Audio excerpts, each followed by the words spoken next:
امام حسین علیہ السلام کے کربلا پہنچنے کے بعد جب فوج یزید نے نواسۂ رسول کو چاروں طرف سے گھیر لیا، تاریخ نے لکھا فوج یزید کی تعداد دن بدن بڑھنے لگی، ہزاروں کی فوج یزید کی فوج میں شامل ہونے لگی، یہاں تک کہ 30,000 کی فوج جب شمر اپنے ساتھ لے کے کربلا پہنچا، ایک طرف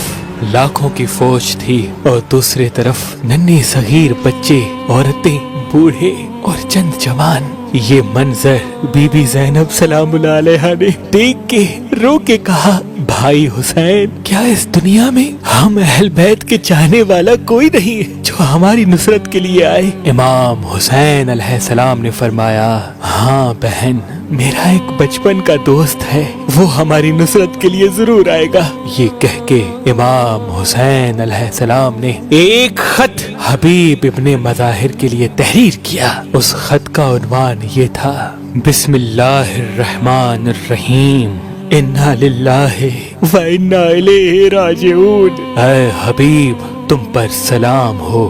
شاید تمہیں معلوم نہیں، 2 محرم سے فوج یزید نے چاروں طرف سے نواسۂ رسول کا رستہ روک رکھا ہے۔ اے حبیب، میرے ساتھ رسول اللہ کے گھر کی بیٹیاں اور صغیر بچے ہیں، اگر تم اس بے وطن رسول اللہ کے نواسے کی مدد کرنا چاہتے ہو تو عصر عاشور سے پہلے آ جانا، ورنہ ہماری ملاقات روز محشر ہوگی۔ والسلام، تمہارے بچپن کا دوست حسین ابن فاطمہ۔ بس جناب حبیب ابن مظاہر تک جب یہ خط پہنچا، آپ نے خط کو چوما، اپنے گھر میں پڑھنا شروع کیا تو آپ کی زوجہ چیخ اٹھی اور کہنے لگی، اے حبیب، چلو میں بھی تمہارے ساتھ چلوں گی۔ حبیب ابن مظاہر نے کہا، امام حسین دشمنوں کے گھیرے میں ہیں، تم وہاں کیا کرو گی؟ وہ چیخ کے رونے لگی اور کہنے لگی، اے حبیب، تم نے خط بھی نہیں پڑھا، امام حسین کے ساتھ رسول اللہ کی بیٹیاں بھی ہیں،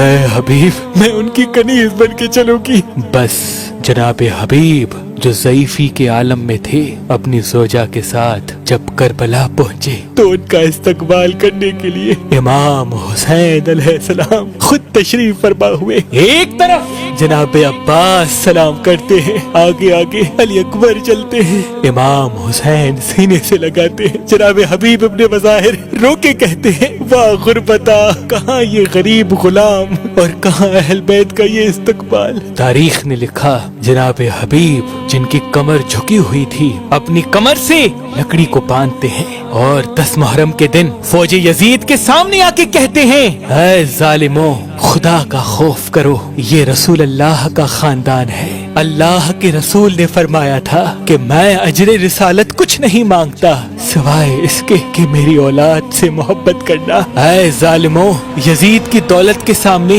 اس کی طاقت کے سامنے نہ بھولو کہ یزید کی طاقت سے بڑی بھی ایک طاقت ہے، کیا منہ دکھاؤ گے روز محشر اللہ کے رسول کو؟ شمر اور عمر بن سعد کہنے لگے، اس بوڑھے کی آواز نہ سنو، حملہ کر دو، اور یوں 300 افراد مل کے ایک بوڑھے حبیب ابن مظاہر پہ حملہ کرتے ہیں۔ کافی دیر جناب حبیب ابن مظاہر لڑتے ہیں، کہیں سے شوق ابن ضیاء بھالا پھینکتے ہیں، اور یوں رسول اللہ کے گھر کا یہ عاشق حبیب ابن مظاہر زمین کربلا گرتے ہیں اور مدینے کی طرف منہ کر کے کہتے ہیں، سلام یا رسول اللہ، اپنے اس غلام کا خون جو امام حسین کے قدموں میں بہا قبول ہو، جو امام حسین کے قدموں میں بہا قبول ہو۔